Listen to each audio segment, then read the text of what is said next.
Je viens vers toi, dans le secret, en ta présence, je veux rester. Tu es, tu seras toujours là.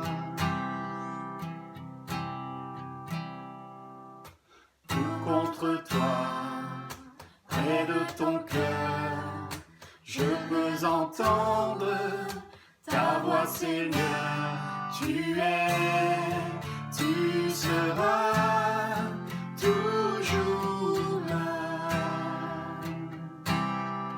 Ébloui devant toi, éternel. Ébahi par l'amour de ton ciel. Je suis là à tes pieds, je viens t'adorer, je désire habiter près de toi.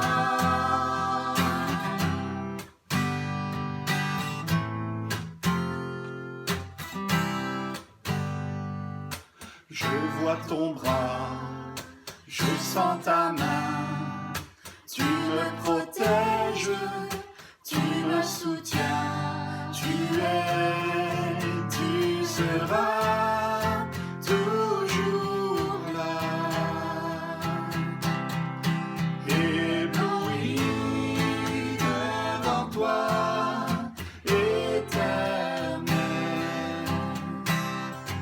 Ébahi par l'amour de ton ciel. Je suis là à tes pieds, je viens t'adorer, je désire habiter près de toi.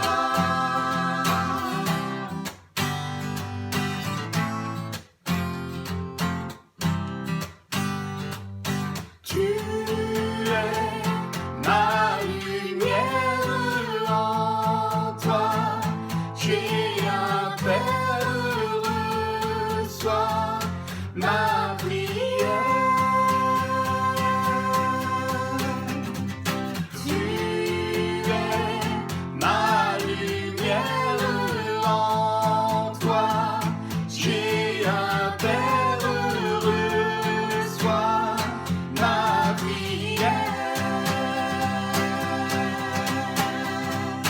Tu es ma lumière, en toi j'ai un Père heureux, sois ma prière.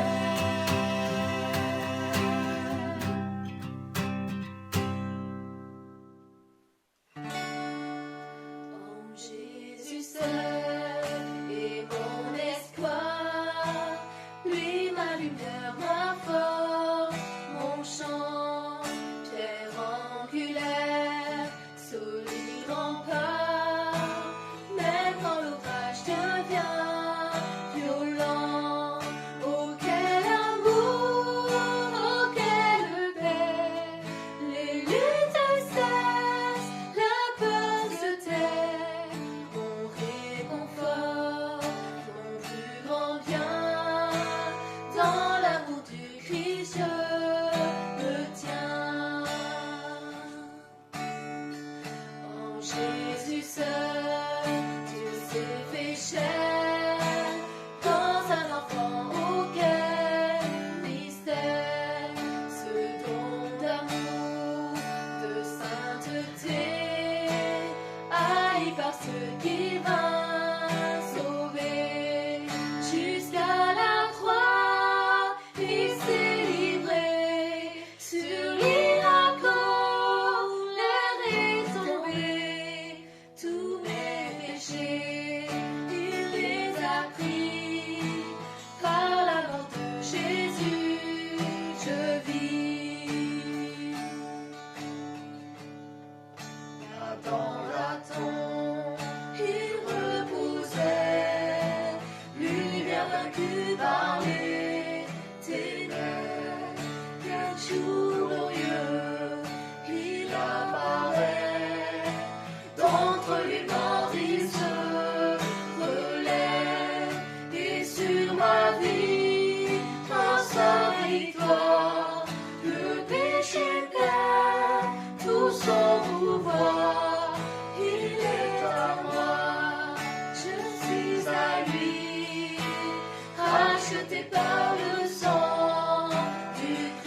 paix.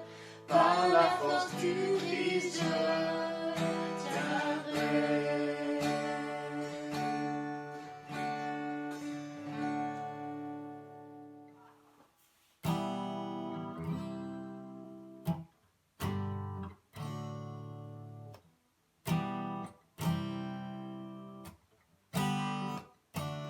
Abandonner les choses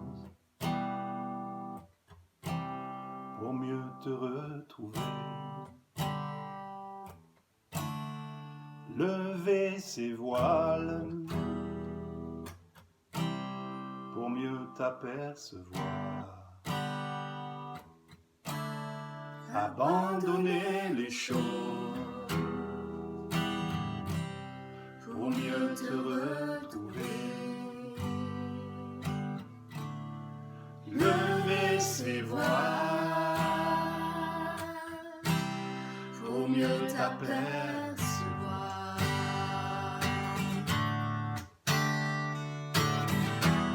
Je te chercherai, je rechercherai ta présence.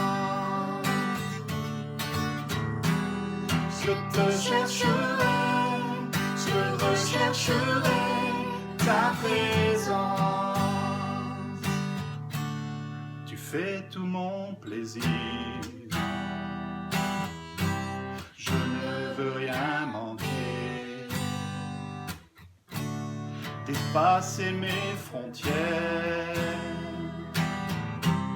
Rien ne peut m'arrêter.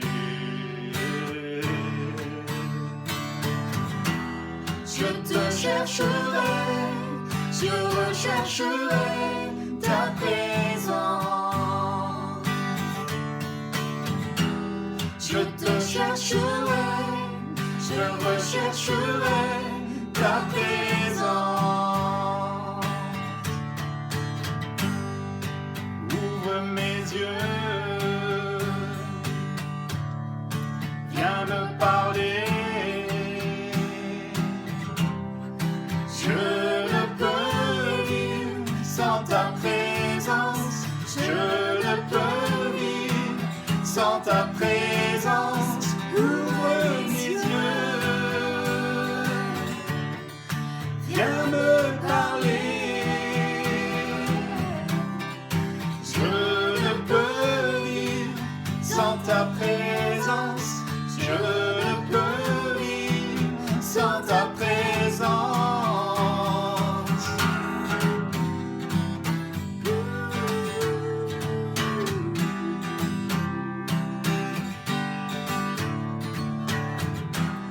Je te chercherai, je te chercherai. Oh Jésus, je te chercherai.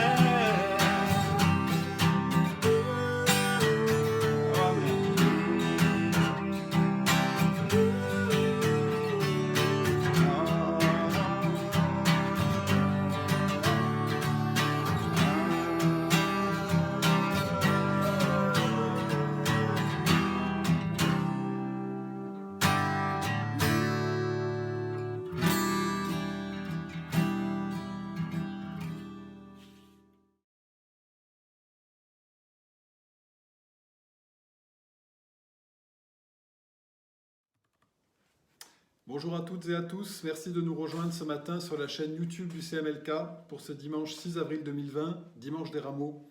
Je vous propose de continuer ce matin d'explorer le thème de la marche chrétienne que nous avons initié depuis 2 semaines. J'ai intitulé ce message « Nous marchons tous à ta suite » en référence au refrain du chant « À toi, nos cœurs, nos vies, Christ, notre roi ». En tout premier lieu, je vous invite à lire le début du psaume 103. Nous le lisons dans la version Parole de vie. Je veux remercier le Seigneur. Je veux remercier le Dieu saint de tout mon cœur. Oui, je veux dire merci au Seigneur sans oublier un seul de ses bienfaits. C'est lui qui pardonne toutes mes fautes, qui guérit toutes mes maladies. Il arrache ma vie à la tombe, il me couvre d'amour et de tendresse. Il remplit de bienfaits mes jours, il me donne une nouvelle jeunesse et j'ai la force de l'aigle qui s'envole. Le Seigneur est rempli de tendresse et de compassion. Il est patient et plein d'amour. Il ne fait pas sans cesse des reproches, sa colère ne dure pas. Il ne tient pas compte de nos péchés, il ne nous punit pas comme nous le méritons. Son amour pour ceux qui le respectent est immense, immense comme le ciel au-dessus de la terre. Comme le soleil levant est loin du soleil couchant, il met nos fautes très loin de nous. Comme un père aime ses enfants, le Seigneur aime avec tendresse ceux qui le respectent. Dans cette période inédite que nous traversons, avec la restriction et la solitude du confinement, avec la tristesse et l'inquiétude des personnes proches qui sont touchées par la maladie, les 2 premiers versets de ce psaume invitent à relever la tête et à regarder ce que nous avons plutôt que ce qui nous manque et remercier Dieu pour ses bienfaits. Alors ce matin, je vous invite à considérer l'expression « marcher avec Dieu ». En préparant cette vidéo, je pensais la retrouver de nombreuses fois dans la Bible. J'ai été très surpris de découvrir que cette expression est très peu présente dans la Bible. Dans les récits des évangiles, on trouve une autre expression qui vient lui prendre la place. Et voici donc les 3 parties que je vous propose ce matin. En première partie, nous ferons un tour d'horizon rapide des livres de la Bible. En seconde partie, nous ferons un focus sur les évangiles pour découvrir quelle autre expression prend la place. Et la 3e partie nous amènera au cœur de l'évangile. Démarrons donc rapidement avec un panorama de l'utilisation des mots « marcher avec Dieu ». On le trouve dans le premier livre de la Genèse pour décrire la vie d'Hénoch. Rappelez-vous, Norbert en a parlé il y a 2 semaines, vous pouvez réécouter la vidéo sur YouTube. Hénoch marcha avec Dieu pendant 300 ans. On comprend qu'Hénoch a traversé sa vie terrestre, accompagné, on pourrait dire escorté par Dieu, et en relation constante et réciproque avec Dieu. N'est-ce pas là ce à quoi nous aspirons tous ? Et puis cette expression est aussi utilisée une fois pour Noé, et puis c'est tout. Marcher avec Dieu ne se retrouve nulle part ailleurs, dans aucun autre livre, excepté un seul, le dernier de la Bible, l'Apocalypse. Étrange, non ? On lit dans la lettre qui est écrite à l'église de Sardes, au chapitre 2, « Voici ce que Jésus promet à ceux qui seront restés purs. Ils marcheront avec moi en vêtements blancs parce qu'ils en sont dignes. » C'est une promesse faite à tous ses enfants. Mais ce qui est étrange, c'est qu'entre la Genèse et l'Apocalypse, l'expression « marcher avec Dieu » n'est pas utilisée. Ce n'est jamais dit de Moïse, d'Élie, ni même du roi David. En y regardant de plus près, le verbe « marcher », dans la grande majorité, est utilisé uniquement au sens propre et non pas au sens figuré. Au sens propre, c'est-à-dire pour décrire le déplacement de quelqu'un qui se rend à pied d'un point A à un point B. Mais le verbe « marcher » au sens figuré se trouve dans quelques livres, en particulier dans les psaumes et les proverbes, et puis aussi les lettres de Paul et celles de Jean. Mais c'est surtout dans les psaumes et les proverbes. Le psaume 1 commence en disant « Heureux celui qui ne marche pas selon le conseil des méchants ». Alors le méchant dans les psaumes, ce n'est pas forcément une personne mauvaise. Non, c'est celui qui ne croit pas en Dieu. Dans les psaumes, il y a le méchant, et puis il y a aussi le juste. Le juste, c'est celui qui veut vivre selon les commandements de Dieu. Celui qui essaie de vivre en juste comme Dieu le demande. Le juste essaie de marcher dans la justice, dans la vérité, dans la droiture, dans l'intelligence, dans l'intégrité, dans la lumière. Le juste, en fait, on se rend bien compte assez vite qu'il ne l'est pas. Car tout au long des psaumes, il fait part de ses nombreux problèmes, de ses inquiétudes, de ses angoisses, ses manquements, ses péchés et toutes ses erreurs. Et il trouve toujours auprès de Dieu, dans les psaumes, de la compréhension et de l'assurance. Tout au long des psaumes, le juste appelle Dieu et lui demande du secours. Et Dieu lui répond et lui vient en aide. Nous venons de le lire dans le psaume 103. L'assurance de l'amour de Dieu, du pardon, l'assurance de l'aide et du soutien que Dieu prodigue à ceux qui l'invoquent. Passons maintenant à la seconde partie et faisons un focus sur les 4 évangiles. Dans les évangiles, je le redis, le verbe « marcher » est quasiment toujours pris au sens propre, au sens premier. Jésus marcha sur la mer, au sens propre. Jésus dit au paralytique « Lève-toi, prends ton lit et marche », c'est-à-dire « rentre chez toi à pied ». On voit que Jésus, dans les évangiles, est toujours en marche, mais au sens propre.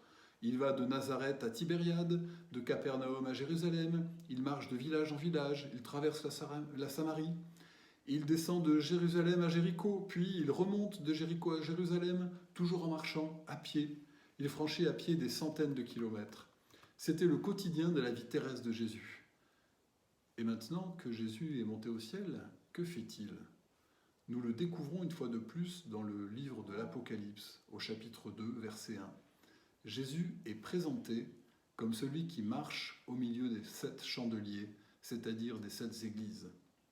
Jésus qui marche au milieu de son Église. Nous voyons donc dans l'Apocalypse que Jésus est toujours un bon marcheur. Il marche désormais au milieu de son Église.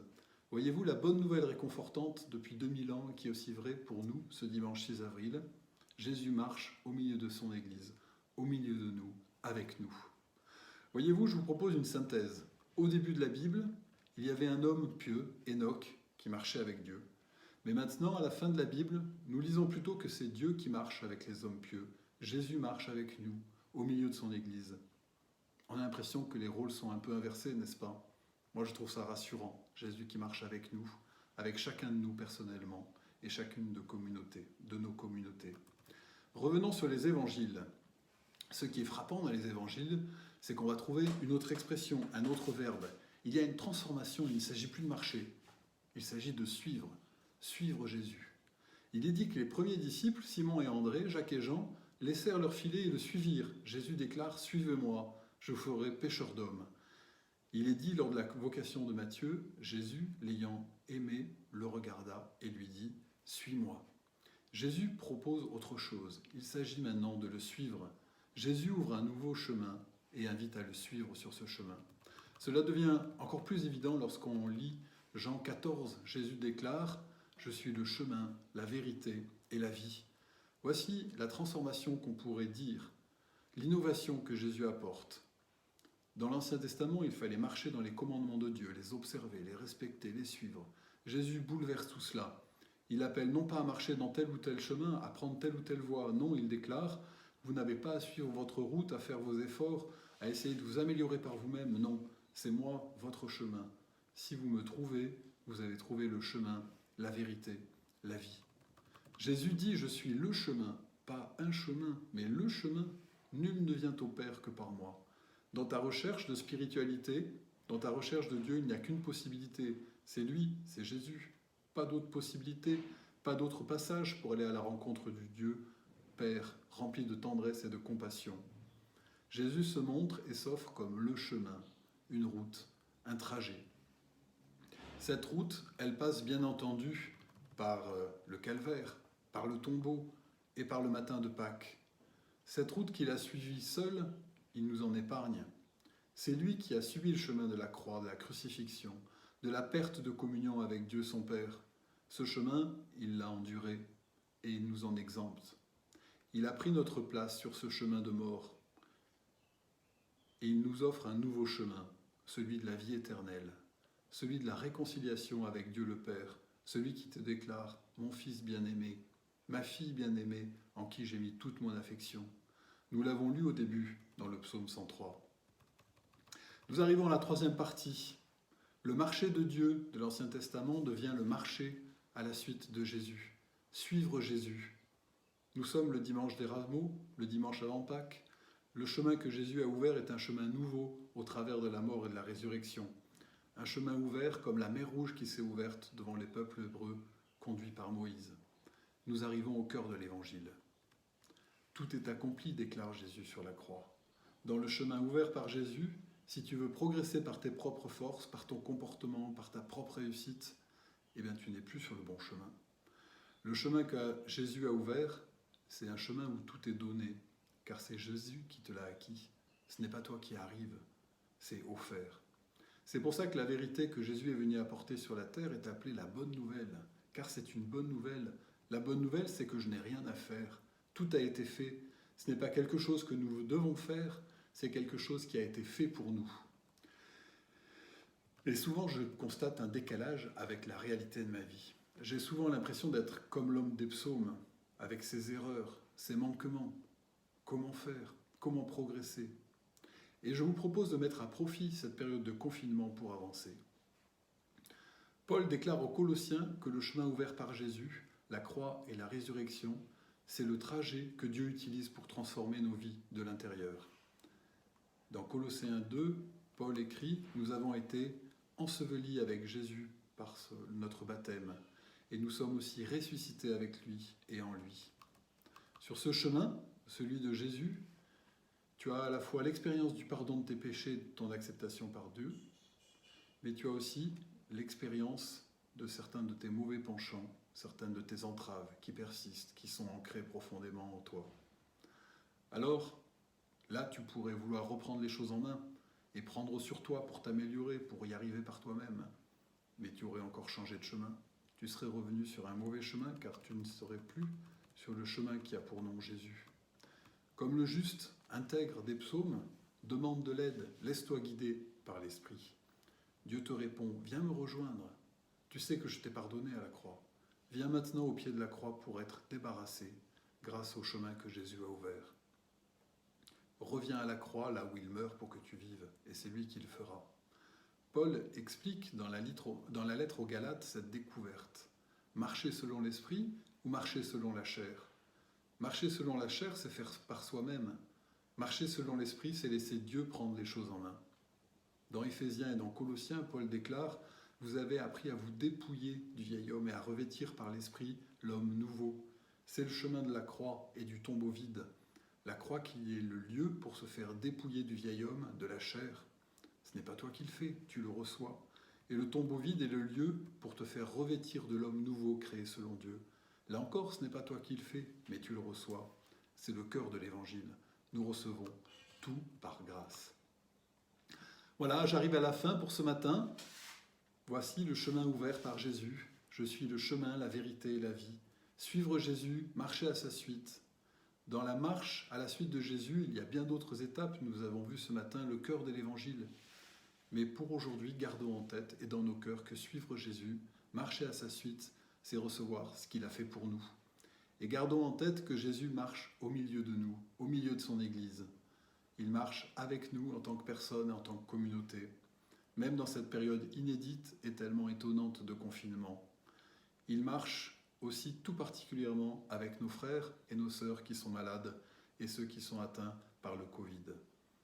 Jésus marche au milieu de son Église, Jésus marche avec nous. Soyez en paix. Au revoir.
Merci à tous d'avoir regardé notre vidéo, on espère qu'elle vous a plu.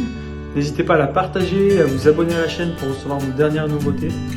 Surtout, prenez soin de vous, restez bénis et à très vite.